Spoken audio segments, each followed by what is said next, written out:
Isang mapagpalang hapon sa ating lahat, mga ginigiliw namin na manonood sa mga oras na ito at gayon din sa ating mga kapatiran sa buong sanlibutan. Kayo po ay aming binabati ng isang mapagpalang hapon sa ating lahat. At tayo po ay nagpapasalamat sa Diyos na muli ay makapag-aaral naman tayo ng mga salita ng Diyos. At bago po tayo tuluyan na magpasimula, ay aking pong binabati yung ating mga kapatiran na sa ngayon ay nakatune in na. Binabati ko po si Kuya Carlos Amor Valladares at gayon din kay kapatid na Jolie Salado at gayon din kay Sister Losie Dungo Di Guzman. At maya-maya ay atin pong babati ng iba. At ang ating pong pag-aaral sa oras na ito ay atin pong pag-aaralan yung kung paano dinadaya ni Satanas ang mga tao sa balat ng lupa. At gayon din, binabati ko rin po si kapatid na Heart at gayon din si Kuya John Olgina. At mayroon po tayong sasagutin na isang katanungan ng ating kapatid sa kay Kristo.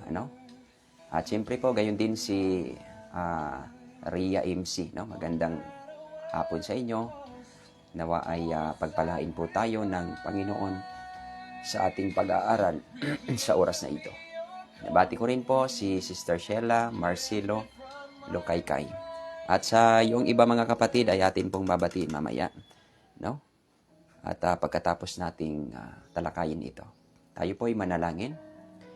O dakila naming Diyos, maraming salamat sa hapon na ito na kayo po ang Diyos na patuloy na gumagabay sa inyong bayan sa huling panahon na ito. Kami po ay dumadalangin sa inyo sa araw na ito, Panginoon, na nawa kung kami man ay nakagawa ng kasalanan sa inyo at nagkaroon kami ng kapintasan, nawa ay inyo po kaming mapatawan. At gayon din, Panginoon, naming pong dalangin, nawa ay inyo po kaming patnubayan ng inyong banal na espiritu sa aming pag-aaral ng mga propesiya na inyong ipinaaninaw sa aming kapatid na si Juan. Dalangin namin, Panginoon, na nawa ay inyo po kaming tulungan na lubos naming maunawaan at lubos kaming mapalapit sa pag-ibig mo, Panginoon. Salamat po, Ama, sa pakikinig mo sa aming mga dalangin sa pangalan ng iyong anak na aming Panginoong Hesukristo. Amen. Okay, sa muli po mga kapatid at hindi po tayo magtatagal ay tayo po'y dadako sa ating pag-aaral at ito po ay patungkol sa prophecy, sapagkat alam niyo po ba sa huling panahon na ito, iba't iba ang pananaw at iba-iba ang paliwanag patungkol sa prophecy. Kaya yung mga tao ay nalilito kung alin po ba ang ating dapat paniwalaan. So ngayon ay ang pinakamahalaga sa lahat, sapagkat ito po yung light or greater light, galing po ito sa Diyos, ay atin po itong pag-aaralan maigi. At wag po tayong mag-base lang kung sa ano ang aking sasabihin. Sinasabi ng pastor, kinakailangan po nating magsaliksik mismo ng banal na kasulatan at gayon din sa spirit of prophecy.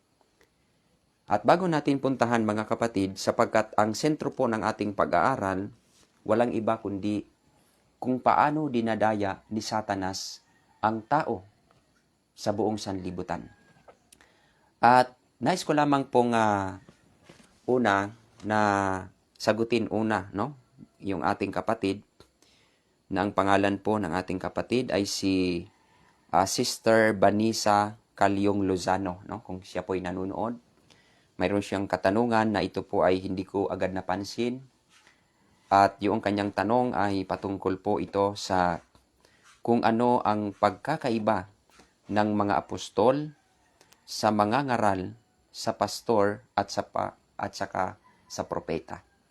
So ang sagot po natin dito ay walang iba kundi yung Bible, Kung ating babasahin ang unang Korinto, Kapitulo 12, no? Kung hindi ako nagkakamali, ay mapapansin natin dito sa unang Korinto, Kapitulo 12, ay mayroon pong sinabi dito ang Diyos, yung kapatid natin na si Apostol Pablo, sa aklat ng unang Korinto, Kapitulo 12, ang talata ay 28. Na dito po ay binanggit yung mga apostol, mga propeta, mga guro, at yung mga pastors, ibangsalin. Bawat isa sa kanila ay mayroong silang tinatawag na kanya-kanyang mga gawain. So ang sagot sa katanungan na kung ano ang pinagkaiba, no? Yung pinagkaiba ng apostol sa mga ngaral, sa mga pastor at propeta. Nagkakaiba po sila sa kanilang gampanin, no? Katulad halimbawa, yung mga pastor, sila po yung inilagay ng Diyos upang sa gayon sila ang yung mag-ingat sa mga tupa ng Diyos sa kanyang bayan. At itong mga propeta naman, sila po yung pinagkalooban ng Diyos ng propesya. Ibig sabihin, mayroon silang kakayanan na malaman ang nangyayari in the future, no? Pero itong apostol, mga kapatid, mayroon din itong kakayanan ng katulad ng propeta, no? Katulad halimbawa kay Apostol Pablo. Kung ating babasahin ang kanyang mga sulat na si Apostol Pablo, mayroon po siyang hinihula. Nasabi niya sa aklat ng unang Timoteo, Kapitulo 4, na sa kahuli-hulihang panahon ay binabanggit niya yung huli-hulihang panahon. Ibig sabihin sa last days na mayroong magsisilitaw na mga aral na hindi mula sa Diyos. Ibig sabihin, kanya na pong hinihula. Ibig sabihin, itong apostol ay mayroon ding kakayanan na manghula. Pero sila ay kapwa mga lingkod ng Diyos. Itong apostol din ay nangangaral din ng Ebanghelyo. At kaso lamang itong apostol, particular kung titingnan natin yung kasaysayan ng mga apostol, sila po ay mga missionary. Missionary po sila. Yung mga mangangaral naman, mga kapatid, ito po yung mga evangelist, no? Particular ating pong itong makikita sa kanila na sila po yung sinugo ng Diyos sa mga Gentiles. Ibig sabihin, yung mga tao na wala pa kay Kristo. Mostly ang kanilang dala yung Ebanghelyo, pero lahat ito, mga kapatid, iisang espiritu ang gumagawa nito, no? Iisang espiritu ang gumagawa nito, bagamat nagkakaiba sila sa katawagan. Apostol, mga ngaral, pastor, at mga propeta. Subalit, doon po sila nagkakaiba sa katawagan. Subalit, yung pastor, nangangaral din ng Ebanghelyo, magkapare-parehas po sila. Gayon din ang mga propeta. Sa tanong na kung saan sila nagkakaiba po sila sa katawagan lang. Ibig sabihin, mayroon po silang mga gampanin na ginagampanan na mga bagay na ipinagkatiwala sa kanila ng Diyos. At ngayon po ay dadako po tayo sa ating pag-aaral. Ito po ay patungkol sa propesya ni Juan. Sapagkat alam niyo po ba na ito pong aklat ni John at ngayon din yung aklat ni Daniel, ito po ay mga propesya na ito po ay protection natin na para tayo ay hindi madaya ni Satanas. Kung ating bubuksan ang Biblia, particular sa aklat ng Revelation or Pahayag, Kapitulo 13, sapagkat dito po ay makikita natin agad kung paano dumadaya si Satanas. Sapagkat si Satanas, siya yung dragon na binabanggit sa aklat ng Revelation 12, verse 9.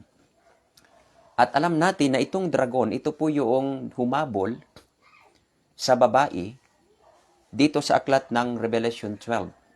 Ang kinakasangkapan ng dragon, ito po yung mga bansa na ito po yung Egypt, Assyria, Babylon, Medo-Persia, Grecia, at saka yung Roma. At pagkatapos nito, yung Roma ay natalo po ng barbarian tribes at nahati po ito sa 10 mga kaharian. Ibig sabihin, 10 mga hari ang namumuno Subalit tatlo ang nabuwal, yung Vandals, Heruli at saka Ostrogoths. At mayroon pong lumitaw na isa na nagsasalita, mayroong bibig. Ibig sabihin yung kanyang pagkakilanlan yung kanyang identity, ibig sabihin mayroon po siyang batas ng tao na i-implement sa mga tao. At ito po yung sungay sa Daniel chapter 7 verse 25. Saan po ba ito magmumula, Brother Jonald, no? Sapagkat bago natin puntahan upang malaman natin, sapagkat ito pong 10 sungay na ito po yung mga European tribes na dito po ito po yung tumalo doon sa Roman Empire. At alam natin sa aklat ng Daniel chapter 2 ay wala nang kaharian na susunod pa. Ibig sabihin yung pinaka-last ay yung paa na pinaghalong putik at bakal. Bakit mayroong bakal? Sapagkat nananatili yung tigas ng bakal. Ano ba ito, Brother Jonald? Yung pagiging pagan. Yung pagiging pagan.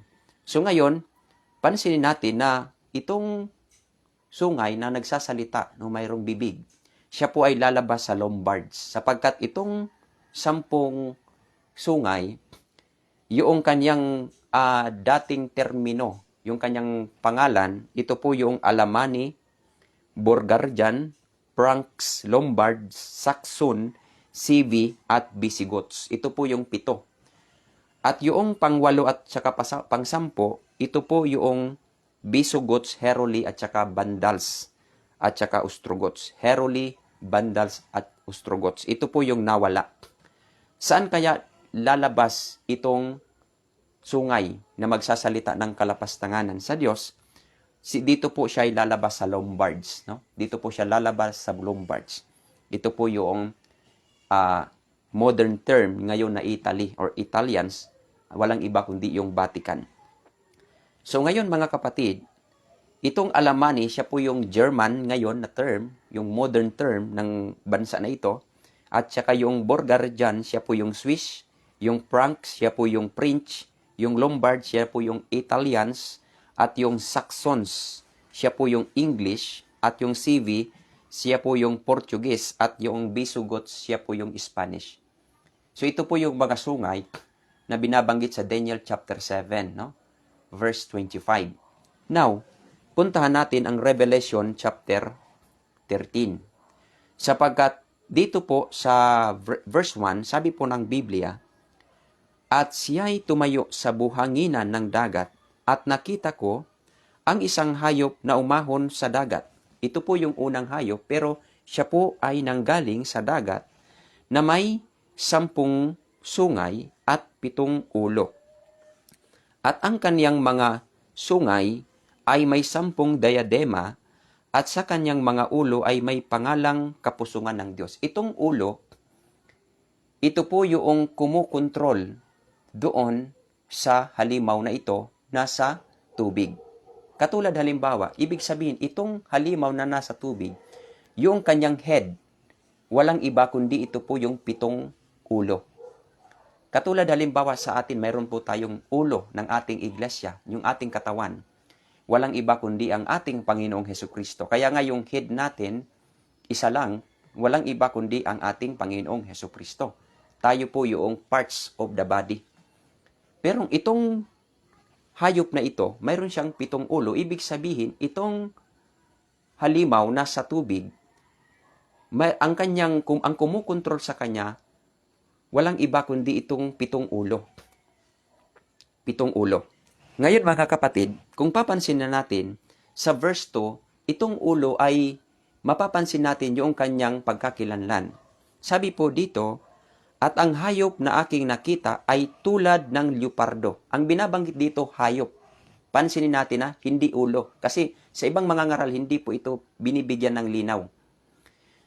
Ang nakita ko ay katulad ng isang leopardo, ang kaniyang paa ay katulad ng oso, at ang kanyang bibig ay katulad ng leon, at ibinigay sa kanya ng dragon ang kanyang kapangyarihan at kaniyang luklukan at kapamahalaan. So mapapansin natin dito yung binanggit sa verse 2, yung pagsasalarawan or yung larawan ng halimaw. Ibig sabihin, hindi dito binanggit yung kung ano-ano yung ulo, kundi yung lahat, yung ibig sabihin yung buong halimaw na ang kanyang paa ay katulad ng uso at ang kanyang bibig ay katulad ng leon. Ibig sabihin, dito po ay pinapakita yung katulad doon sa Daniel na nakita ni Daniel na mga hayop na umahon sa lupa. Ibig sabihin, itong hayop na ito, ang kanyang karakteristik ay katulad doon sa panahon ng Daniel or sa panahon ni Daniel. Nabanggit dito yung lion, uso at saka yung leopardo. Pero dito po ay baliktad mga kapatid, no? Sapagkat doon sa Daniel, ang una po doon ay leon. Ang sunod po doon ay iba-iba yung pasunod-sunod. Ang una lion, leopardo, uso at saka beast, yung nakakatakot. Pero dito kasi tinitingnan ni Juan yung past, yung nangyari doon sa panahon ng nakaraan.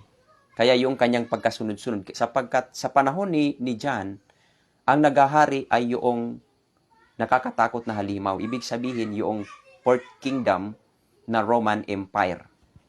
Ngayon, sa verse 3, at nakita ko ang kaniyang mga ulo. Dito naman, mga ulo naman. Kanina yung beast talaga, yung kabuuhan ng halimaw. Dito naman ulo ang binanggit ni John. Ano ang sabi? At nakita ko sa kaniyang mga ulo na waring nasugatan na ikamamatay. Sa 7 ulo, ibig sabihin, sa 7 ulo ng halimaw na ito, yung isa ay nakita niya na mayroong sugat na ikamamatay. Alam naman natin kanina nating nabanggit na itong mga ginagamit ni Satanas para dayain ang tao, babalikan ko po ng kaunti. Ito po yung Egypt, Assyria, Babylon, Medo-Persia, Gresya, at saka Roma, at yung panghuli, walang iba kundi Papal Rome. Papal Rome, sapagkat yung Roman Empire, sa panahon po yun ng Pagan Rome. Dito naman yung panghuli, yung pangpito, Papal Rome. Ang tinutukoy dito na mayroong sugat na ikamamatay, ito po yung sinabi ni John, at ang tinutukoy po dito, walang iba kundi Papal Rome. Sapagkat during the Dark Ages, ang naghahari po ay walang iba kundi Papal Rome. Ngayon mga kapatid, pansinin natin, sa verse 2, ating pagpapatuloy, verse 3 nakita ko ang isang mga ulo na waring sinugatan ng ikamamatay, at ang kanyang mga sugat na ikamamatay ay gumaling, at ang buong lupa ay nagilala sa hayop. Ito po ay tumutukoy sa sistema ng papacy. But the beast, itong halimaw, ito po ay Roman Catholic papacy. Ibig sabihin, itong naghahari na ito, yung kanyang head, ibig sabihin yung kanyang sinusunod, ay walang iba kundi si Satanas sa pamamagitan ng mga kaharian na ito. Katulad sa atin, mayroon tayong head. Walang iba kundi ang ating Panginoong Hesukristo, sapagkat si Kristo ang ulo ng iglesia. Gayon din sa kanya, yung ulo niya, 7, pero ito po yung ginamit ni Satanas na mga kasangkapan. Ngayon, sa verse 4, ito yung mapanganib, sapagkat sabi po ng Biblia, at sila'y nangagsisamba sa dragon, sapagkat ibinigay sa kanya, sapagkat ibinigay niya sa kanya ang kapamalaan sa hayop, at nagsisamba sa mga hayop na nagsasabi sino ang kagaya ng hayop at sino ang magbabaka sa kanya. So hindi ito mapapansin kaagad dahil yung si Satanas, yung kanyang authority, yung kanyang power ay ibinigay doon sa hayop na ito, sa sea beast or sa hayop na nasa tubig.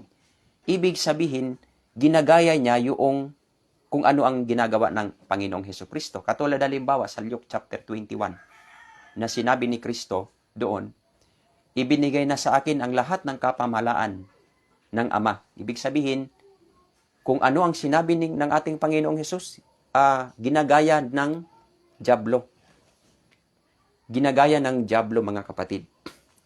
So ngayon, sa ating pagpapatuloy, ang ating mapapansin dito sapagkat sa verse 8, at ang lahat ng mga nanahan sa lupa ay nagsisamba sa Kanya. At ang kanilang pangalan ay hindi nasusulat sa aklat ng buhay ng kordero, buhat ng pinatay, buhat ng naitatag ang sanlibutan. So, ito po yung katunayan ng Biblia na ang lahat, pansinin natin lahat ng mga tao, mayroon pong maliban na ang mga kanyang pangalan ay hindi nakasulat sa aklat ng buhay. I mean, maliban ang pangalan ay nakasulat sa aklat ng buhay pala. So itong hindi madadaya, ito po yung mga tao na ang kanyang pangalan ay nakasulat sa aklat ng buhay. Pagka sinabing ang pangalan ng tao ay nakasulat sa aklat ng buhay, ito po yung mga tao na may relasyon sa Diyos. Ibig sabihin, niligtas ng Panginoon. Sapagkat kung wala kang relasyon sa Diyos at wala kang hindi ka ligtas, ay hindi masusulat yung pangalan mo or ang pangalan natin sa aklat ng buhay. Ibig sabihin, itong hindi madadaya, sabi ng propesya, ito po yung mga tao na mayroong relasyon sa Diyos at niligtas ng Panginoon. Ang kanilang pangalan ay nasusulat sa aklat ng buhay. Ngayon mga kapatid, pakinggan po nating maigi.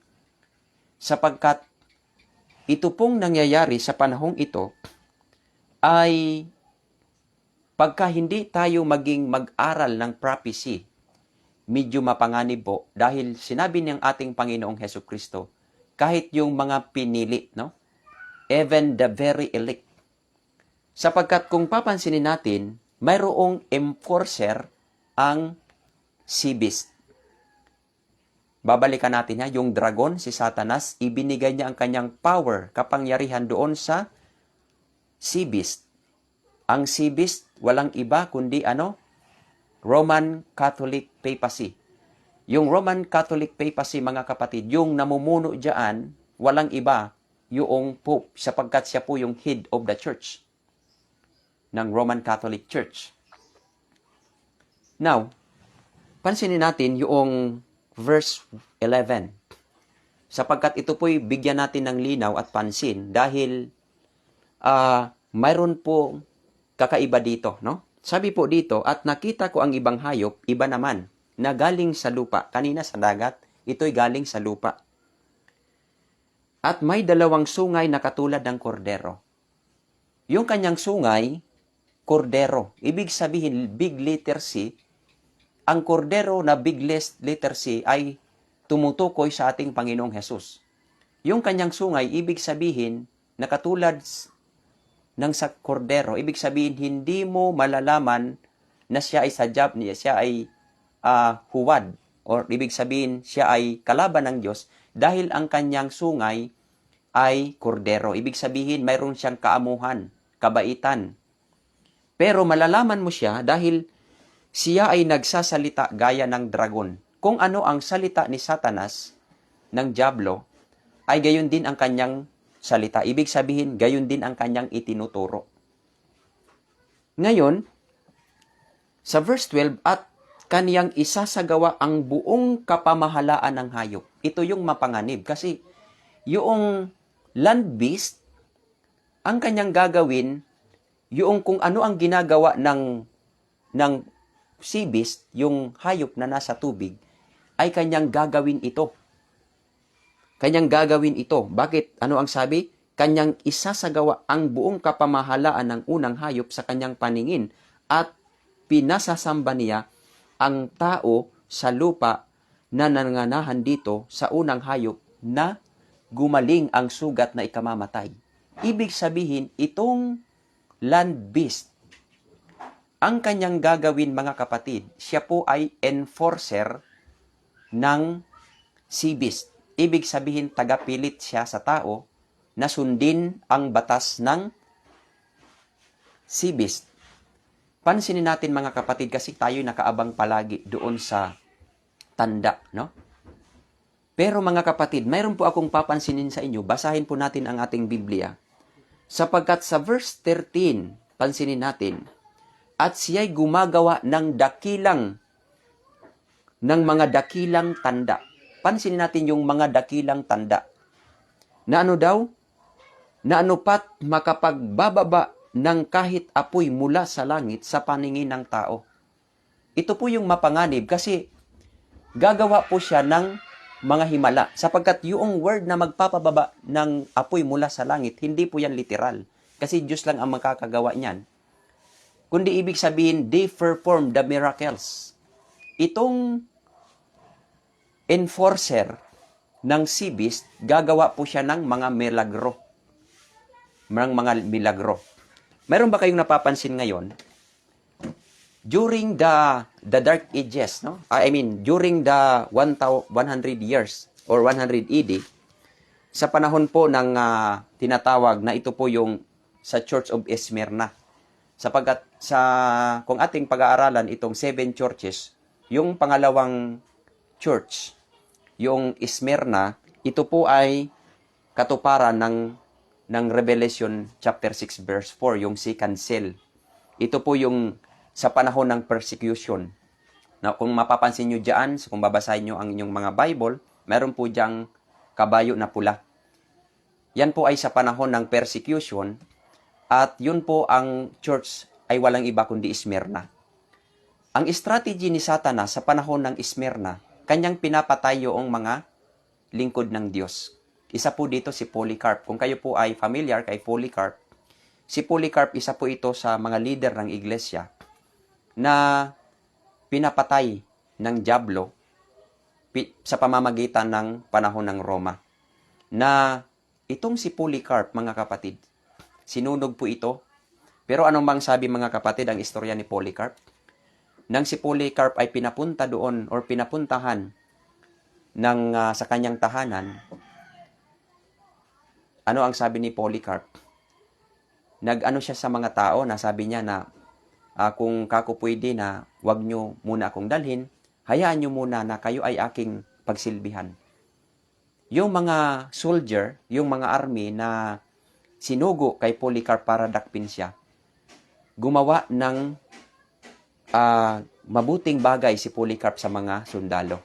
Kanya itong inasikaso, kanyang nilutuan, at siya'y sumama mga kapatid. Pagkatapos sumama siya, alam niyo po ba ang sabi ng mga sundalo? Naniniwala kami sa iyo, Polycarp, na wala kang kasalanan.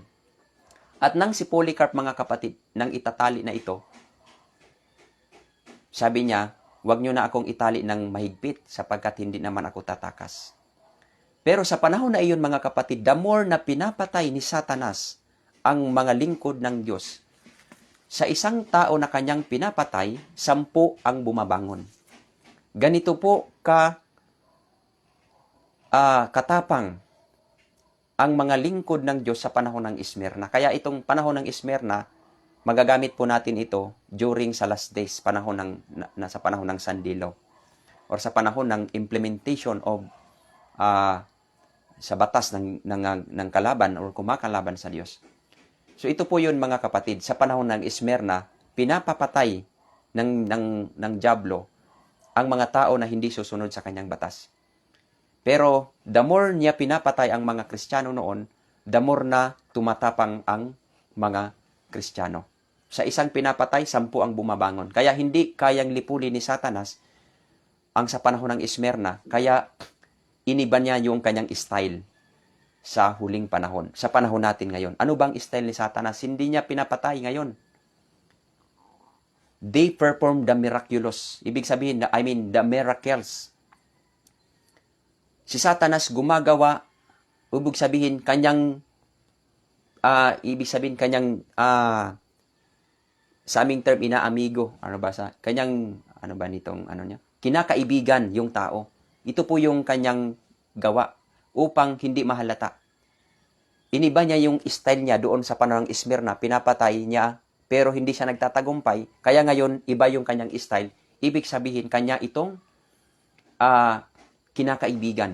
Kaya nga sabi ng isang ah, isang pari na sabi niya, kasi dati during the panahon ng 15th century, sa panahon ni Martin Luther, mayroong aral na indulgence, no? Indulgence. At isa po ito ah, sa 95 theses ni Martin Luther na kanyang pinaskil doon sa Wittenberg University, kung hindi ako nagkakamali. Wittenberg yung sa harap ng simbahan pala. Ngayon, mapapansin natin na itong pari na ito, sabi niya, bumalik na kayo. Kasi tayo, protestantismo tayo, galing tayo sa Roman Catholic, doon tayo lumabas sa pangunguna po ng mga protestantismo. Kaya sabi niya, bumalik na kayo dahil tayo po ay saved by grace na. Oo, si Kristo ang kaligtasan na. Kaya ngayon, pansin natin ngayon, lahat ng mga ngaral ngayon sa sanlibutan, kahit na yung ibang denominasyon, walang ibang tinuturo yan, kundi through faith. Si Kristo ang daan. Pero hanggang dun lang, mga kapatid. Kaya nga, minsan hindi natin napapansin yung prophecy, pero ito po yung napakahalaga ang prophecy. Bakit? The more natin naalalaman ang prophecy, the more tayo nag-aantay, or ibig sabihin, the more natin inaayos ang ating sarili sa pagsalubong sa ating bridegroom, sa ating Panginoong Hesus. Ngayon mga kapatid, balikan natin yung Revelation 13, sapagkat itong land beast, enforcer ng sea beast. Pero ang gumagawa nito, walang iba kundi ang dragon, si Satanas. Ang mapanganib mga kapatid, dahil sabi dito, magpapababa ng apoy mula sa langit sa paningin ng tao. Ibig sabihin, gagawa ng miracle. Ang Panginoong Hesukristo, kanya itong, kung sabaga kanya itong ginaya. Kung ano ang ginagawa ng Panginoong Hesus, ginanya niya. Ano bang mayroon sa ating Panginoong Hesukristo during the New Testament? Ang Panginoong Hesukristo nagpapakain. Ano pa? Nagpapagaling ng mga may sakit. Nag-perform siya ng mga milagro. Gayon din ito mga kapatid, itong land beast na ito. Ang land beast na ito, gumagawa po siya ng milagro. Sa part 2, mga kapatid, ay atin pong aalamin kung paano si Satanas dumadaya. Sapagkat mayroon po tayong basis based on the spirit of prophecy na si Satanas, mga kapatid, ang kanyang dala dito through the land beast, medical missionary, si Satanas. Mapanganib po. Kaya sa part 2 atin po itong pag-aaralan, kaya gagawin nating part 2 ito. Hindi natin hahabaan yung video para hindi po yung manunood, hindi po siya tamadan. Hindi pa siya tamarin na manunood. Kaya dito po sa part 1, atin pong pinag-aralan dito kung paano dumadaya si Satanas, at si Satanas ay dumadaya through the sea beast at saka land beast. Ang sea beast, there is no other, walang iba kundi ito po yung Roman Catholic papacy, at yung ulo na nasugatan, the system of papacy. At ngayon itong land beast, ito po mga kapatid ay ating ididetalye sa susunod natin na pag-aaral, no? Sa ating susunod na pag-aralan, sapagkat ito pong Church and States Unite po ito.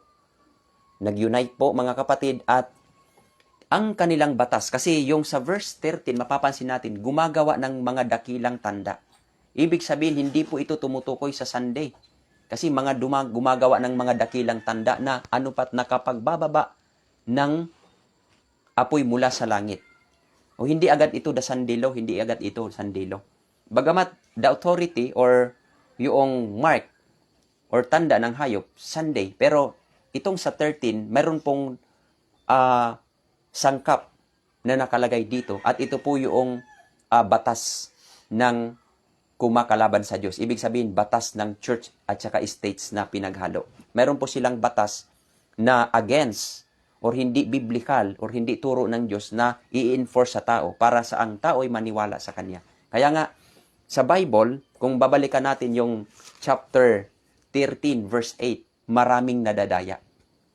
Or maraming mga madadaya. At ang mga nadadaya, ito po yung mga tao na walang relasyon sa Diyos. Bago ako magtapos mga kapatid, kung inyo pong babasahin yung aklat ng First Kings, no? Na sa panahon ni Prophet Elijah, halos lahat ng tao doon corrupted. Even the priest, the prophet, corrupted. They worship false god Baal. Kaya nga sabi ni Ahab, sinabihan ni Ahab si Prophet Elijah, sabi niya sa First Kings chapter 18 verse number 18, ano ang sabi sa English? Then it happened when Ahab saw Elijah that Ahab said to him, "Is that you, trouble of Israel?" So ito'y sinabi ni Ahab kay Prophet Elijah. Pero ano ang sabi ni Prophet Elijah? I have not troubled Israel, but you and your father's house have in that you have forsaken the Lord commandments of the Lord, and you have followed the Baals. Ito po yung nangyari sa panahon ni Prophet Elijah, na kahit na si Prophet Elijah, nag-akala siya na siya na lang yung tapat na nanatili. Kaya nga sabi niya, Panginoon, patayin mo na lang ako. Dahil ako na lang ang natitirang tapat dito. Pero ano ang sabi ng Panginoon? Napakaganda ng assurance ng Panginoon. Huwag kang mag-alala, sapagkat ako'y nagtira pa ng 7,000 lalaki na hindi lumuhod kay Baal. At gayon din sa kasalukuyan, sa panahon natin, ay may nalalabi na hinirang sa pamamagitan ng biyaya. Kaya dito pa lang sa aklat ng First Kings, ay kasali na yung future, yung atin, na alam na ng Diyos ang mangyayari. Kung sa panahon ni Prophet Elijah, na even the Israelites, ang mga priest, mga propeta, corrupted, they worship false god Baal at hindi nag-stand sa kung anong sinabi ng Panginoon, gayon din sa huling panahon. Kaya be careful mga kapatid, akin lang pong itong sasabihin sa inyo. Be careful sa lahat ng nagsasalita at tingnan natin sa Biblia. Pagka hindi yan sinusuportahan ng spirit of prophecy and the Bible, mapanganib po yan. At be careful din sa mga spirit of prophecy at mga early writing sapagkat ang kaaway gumagawa. Mayroon pong mga corrupted na mga sulat, kaya tingnan natin yung original. Kaya ngayon, ang tao ngayon, hati yung kaisipan sa panahong ito. At uulitin ko po mga kapatid, sa part 2, ating pag-aaralan kung anong pangdaraya ni Satanas, kung ano yung kanyang ginagawa para dayain. Pero ngayon sa part 1 pa lang, binibigyan po tayo ngayon ng Diyos ng pangunawa kung paano niya dinadaya ang tao through papacy at through Roman Catholic papacy at saka yung land beast, church and states. Kaya yung implementation of government, mapanganib po ito pagka hindi po suportado ng Bible. Mapanganib po, no? Hindi po tayo tinuturuan, ng magsuwail sa batas, no? Hindi po yung ibig kong sabihin, sapagkat sa panahon ni Daniel, no? Sila naman ay obedience doon sa law ng sa batas ng hari, particular sa anak sa apo ni Nebuchadnezzar at sa panahon ni Belshazzar. Belteshazzar, obedience sa kung ano ang sinasabi sa batas ng Babylon. Subalit mga kapatid, ay pagka ang batas na ito or implementation na sundin ng tao na sa tingin nila ay masasagasaan ang kanilang paglilingkod sa Diyos or ang kanilang ang kalooban ng Panginoon, sila po ay tumatayo hanggang kahit na mamatay sila. So yun po, katulad sa kay Shadrach, Meshach, Abednego, no? Mga obedience po sila sa hari, o batas ng hari. Subalit, nang sinabi na gumawa ka na ng larawan at pinasamba, doon po sila nag-stand. Gayon din sa atin, kasi walang pagkakaiba ang nangyayari sa panahon at gayon din sa panahong ito. So, be careful sa nangyayari sa panahong ito dahil ang kalaban ng Diyos or ng bayan ng Diyos, walang iba kundi the implementation of government, the land beast enforcer of Roman Catholic papacy. Pagka nakikita natin na makakalabag sa batas ng Diyos, tayo po ay tumayo, mga kapatid at mga kaibigan. Huwag po tayong papaling-paling kung ano ang sinasabi. Kung anong sinasabi ng Biblia, mag-stand po tayo, mga kapatid at mga kaibigan ko. So sapagkat wala tayong ibang pattern, kundi only the Bible and then spirit of prophecy. Okay? So sa oras pong ito, mga kapatid, at hanggang doon lang po yung ating pag-aaral. At aking po kayong inaanyayahan na tayo po'y manalangin.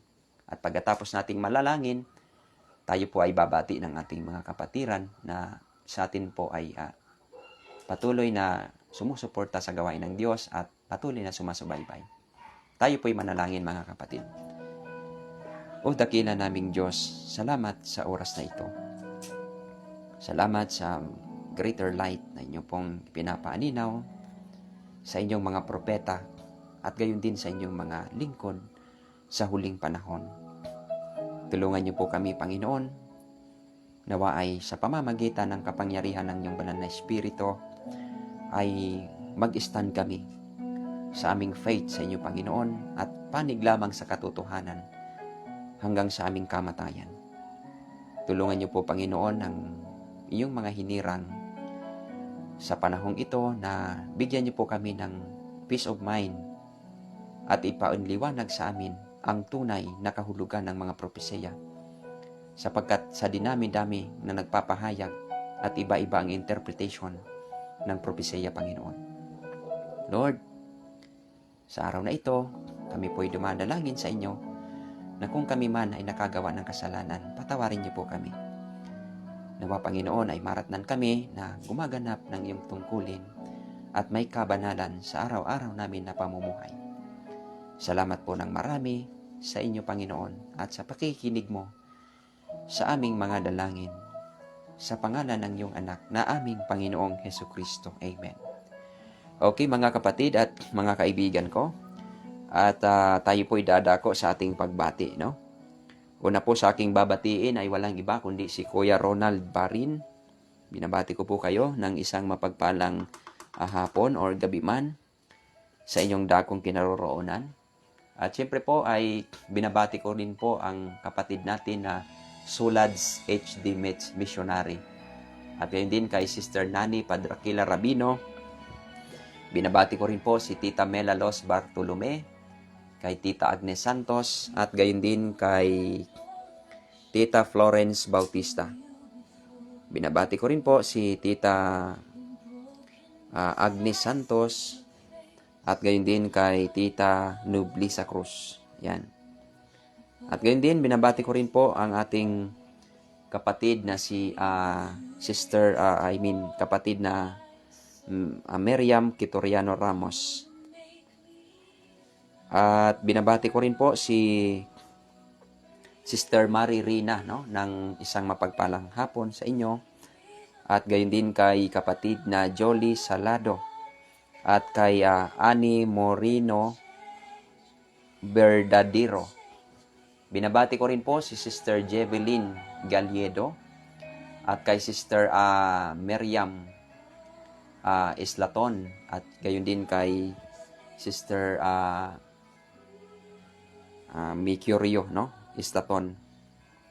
At siyempre po, binabati ko rin po si Sister Annie Magsaka, no? Binabati po ni Sister Losi Dongo Di Guzman. At gayon din kay Brother Tribleo Asanera. At gayon din kay Brother Jemmy Tuason. Magandang hapon sa inyo. At binabati ko rin po si kapatid na Eric Bores, kay Tita Noblisa Cruz, at gayon din kay George Ness, no? Binabati ko rin po si Sheila Marcelo Lokay, at kay kapatid na Franklin Carpio Buelba. Ayan. So binabati ko rin po si Rhea MC, at gayon din kay Edwin Mailig, at gayon din kay Sister Angelina Capistrano, at kay Brother Winfred Hinlao, at kay Michael Sara. Binabati ko rin po si Sister Maying Bagyas Moyende. At gayon din kay Kuya Winnie, no? Kuya Winnie more. Ayan, tingnan ko muna ha. Kuya Winnie Birago. Ayan. At kayon din kay Sister Aquila Basabi. At kay Sister Daisy Kapoy. Binabati po namin kayo ng mapagpalang hapon. Binabati ko rin po si Kuya Sam Nazaret. Kay Kuya Bongski Ikban. At gayon din kay Sister Annabel Matsumuto. Binabati ko po kayo ng isang mapagpalang hapon or umaga man or gabi man sa inyong dakong kinaroroonan. At sa hindi po natin mabati, pwede po kayong mag-comment para atin pong makita at mabati po natin. At binabati ko rin po pala si kapatid na Mario Ugwan Kining at kay Juliet Istolotan. Binabati ko rin po si Sister Elizabeth Piamonte at kay Jenna Canyo Usabel at kay kapatid na Rib Villanueva. At binabati ko rin po si Sister Annalisa Ortiga Buffy at gayon din kay Nisha Arman at gayon din kay Michael Chavez. At gayon din kay Brother Ver, Binuya Balagtas at sa ating kapatid na Roman Catholic na patuloy na sumusubaybay, si kapatid na Nico Chan. At gayon din kay Sister Aura Asitura, kay Sister Daisy Reyes. Magandang hapon sa inyo, Sister Daisy. At binabati ko rin po si Sister Berly Valsina Contreras at kay kapatid na Fernan Abad Esclamado at kay Jamaica Mundihar at gayon din kay Pearl de la Torre Paras. At binabati ko rin po si Aine at gayon din kay Sister Alma. At gayon din kay Nanay Richie Marasigan. Magandang hapon po sa inyo, Nanay. At sa oras pong ito, mga kapatid, sa hindi ko po lahat nabati, ako po'y humihingi ng paumanhin sapagkat yun lang po ang aking naabot at nabasa ko po sa inyong mga comment. At gayon din pala kay Kuya Orbit Okdamaya. Binabati ko po ng isang mapagpalang hapon. At gayon din kay John Ri Jacinto at kay Tutu John Robs. At siyempre po, gayon din sa Yusuya family, kay Kuya Edwin Yusuya at saka kay Sister Sharon Grace Yusuya. Binabati ko rin po si Sister Jemima Evans Evangelista at kay Sister Jenny Mutia at kay Sister Tess Mamposti Paderes at kay